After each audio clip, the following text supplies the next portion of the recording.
Hello everyone, welcome to our channel Ivy Legal.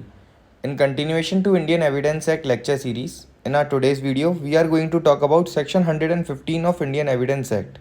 Section 115 is covered under Chapter 8 of Indian Evidence Act which deals with estoppel.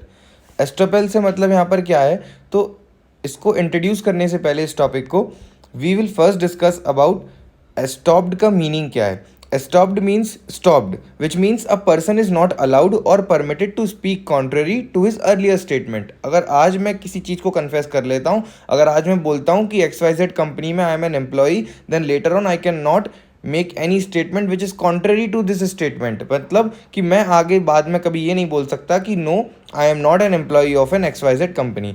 तो this is basically the rule of estoppel कि a person is not allowed और permitted to speak contrary to his earlier statement. So basically this doctrine of estoppel prevents a person from making contradictory statements in court. तो court में इस doctrine का use कैसे होता है? So as to prevent a party to make a statement which is contradictory to his earlier statement. In the similar manner, अब हम यहाँ पर एक एग्जाम्पल डिस्कस करेंगे. That example is related to doctrine of estoppel. तो यहाँ पर example ये है कि if Pritam is an employee in company X limited but in court he denies to be an employee of that company. X अगर मतलब प्रीतम अगर एक्स कंपनी में एम्प्लॉई है और वो डिनाई करता है कोर्ट में कि he was not an employee of X company, then later on Pritam can not claim the salaries and emoluments from that company. X company से वो सैलरी और एमोल्यूमेंट्स नहीं ले सकता क्योंकि वो पहले ऑलरेडी डिनाई कर चुका है before the court that he is not an employee of X limited. So by applying the rule of estoppel, by applying the doctrine of estoppel, the person is prevented from making the claim of salaries. Further moving on to section 115. अब आपको topic introduce कर दिया है estoppel से, आप समझ गए होंगे मीनिंग क्या है इसका. तो सेक्शन 115 क्या बोलता है? सेक्शन 115 ये बताता है कि when a person by his declaration और बाय हिज एक्ट और by his omission makes another person to believe a thing to be true and act upon it, then later on such person or his representative can't deny the truth of that thing in a suit or any proceeding. अगर आज कोई person by way of declaration या by way of act या omission अगर सामने वाले को कुछ बिलीव दिलाता है कि हाँ ये चीज़ सच है, लेटर ऑन वो पर्सन डिनाई नहीं कर सकता कि नहीं ऐसा सच नहीं था और ऐसा मैंने नहीं बोला था इन एनी सूट और proceeding. This is what rule of estoppel is. इस पूरे स्ट्रक्चर को समझने के लिए, चार्ट को समझने के लिए we have to understand with an example. So discussing an example under this section, जो इस सेक्शन का इलस्ट्रेशन है वो ये है कि ए इंटेंशनली, यहाँ पर दो पार्टीज इस इलस्ट्रेशन में लिए हैं, ए और बी. तो A intentionally and falsely lets B to believe that certain land belongs to A and thereby induces B to buy and pay for it. A B को ऐसा बिलीव दिलाता है कि ये पर्टिकुलर लैंड ए का है और इसी तरीके से वो उसको बेचता है और उससे पैसे लेता है. किससे? बी से. अब यहाँ पर afterwards land afterward becomes the property of A. पहले वो ए की प्रॉपर्टी नहीं थी, ठीक है, पहले वो ए की प्रॉपर्टी नहीं थी, तो इसीलिए उस केस में वो वहाँ पर बी को ऐसे बिलीव दिला रहा था कि वो प्रॉपर्टी ए की है और इसीलिए वो उसको बी को बेच चुका था और उसके लिए वो कंसिडरेशन ले चुका था. Later on, the land afterward becomes the property of A, and A seeks to set aside the sale on the ground that at the time of sale A had no title. अब यहाँ पर बाद में ए ये बोलता है कि ये जो सेल ए ने करी थी वो सेट असाइड कर दी जाए ऑन द ग्राउंड दैट जिस समय पर ए ये प्रॉपर्टी बी को बेच रहा था उस समय ए के पास टाइटल नहीं था और अभी ए के पास टाइटल आ गया है. So now A claims to set aside this sale on the ground that at the time he did not have the ownership on that property. अब now here since A had made earlier a declaration of his title on the land on which B acted upon and bought the land. earlier यहाँ पर A ने B को ऐसा believe दिला दिया था कि ये लैंड A का ही है और उसके बेसिस पे B ने उस लैंड को खरीदा और उसने कंसिडरेशन पे किया. तो अब क्योंकि वो earlier declaration of title A दे चुका था, now A can not make a statement contrary to that stating that at that time of sale he was not having the title of the property. Therefore, as per section 115, A is estopped from denying the truth about declaration of his title. तो अब A उस deed को, उस cell को set aside नहीं कर पाएगा. Reason being कि वो अपने डिक्लेरेशन ऑफ टाइटल से कॉन्ट्ररी स्टेटमेंट अब नहीं दे सकता और पहले वो डिक्लेयर कर चुका था, टाइटल है उसके पास, अब उस चीज़ को वो डिनाई नहीं कर सकता. So in such cases rule of estoppel is important. Now moving on to the case law for section 115, which is Banwari Lal versus Sukhdarshan.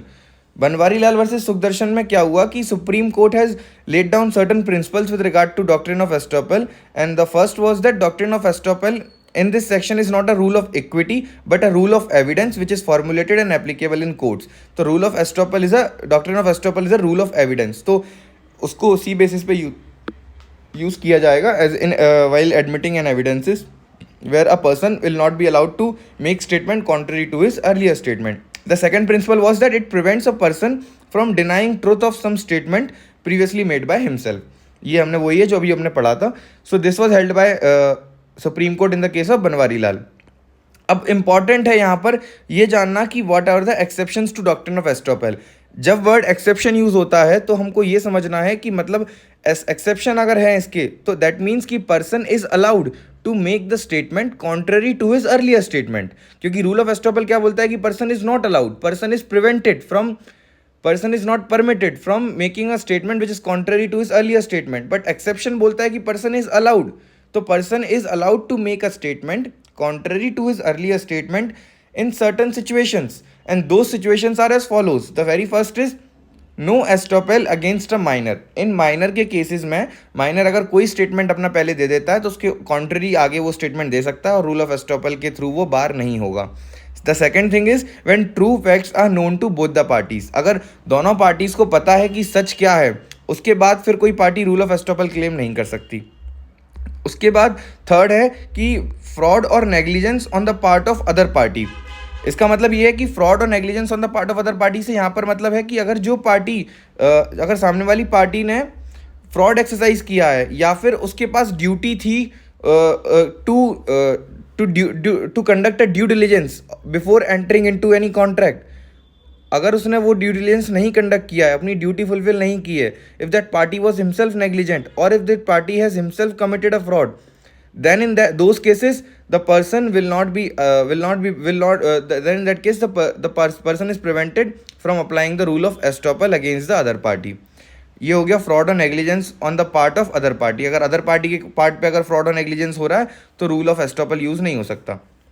ठीक है, फिर उसके बाद आएगा another exception which is again an important exception, that is when both the parties plead estoppel. अगर दोनों party आमने सामने अगर एस्टॉपल प्लीड कर रही हैं तो वो कैंसिल आउट हो जाता है and there can not be the case of estoppel further.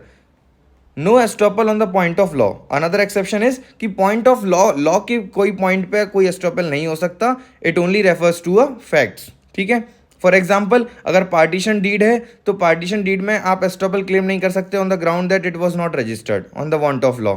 ठीक है, तो यहाँ पर एस्टॉपल नहीं क्लेम होगा. फिर उसके बाद है last exception, that is no estoppel against statute और sovereign act.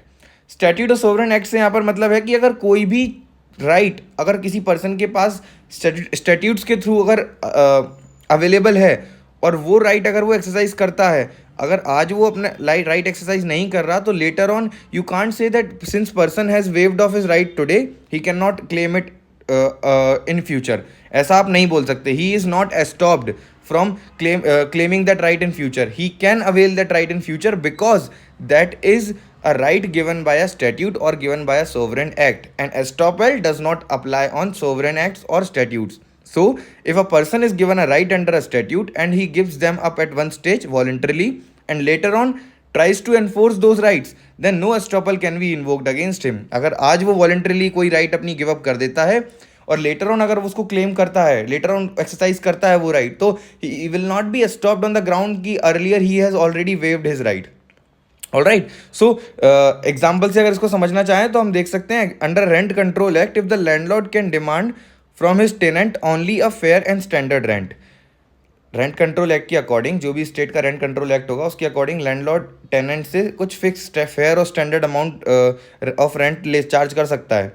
If a tenant agree to pay higher rent, अगर इनिशियली टेनेंट अग्री कर देता है कि हाँ मैं हायर रेंट पे करूँगा exceeding the limits prescribe bye rent control act, thereafter later on files a petition for fixing the fair rent, he won't be stopped in doing so. बाद में अगर वो चाहे कि नहीं मैं ज़्यादा रेंट नहीं दे सकता, मैं भी फेयर रेंट ही दूंगा, और इसके लिए अगर वो पिटिशन फाइल करता है तो you can't apply rule of estoppel stating that कि पहले उसने अपना राइट गिव अप कर दिया था, तो अब इसीलिए since rule of estoppel says that you can't go contrary to your earlier acts, तो अब ये नहीं जा सकते, ये जा सकते हैं. रीजन बीइंग कि now he is exercising the right which is available from statutes, which is available from Rent Control Act. So exercising that right in that cases, this rule of estoppel will not apply. This was all about estoppel under section 115 of Indian Evidence Act. हम मिलेंगे next video में जहाँ बात करेंगे another sections की. अगर आपको पसंद आई ये वीडियो तो do like a channel, do subscribe, do hit the bell icon for regular updates. Goodbye. Thank you.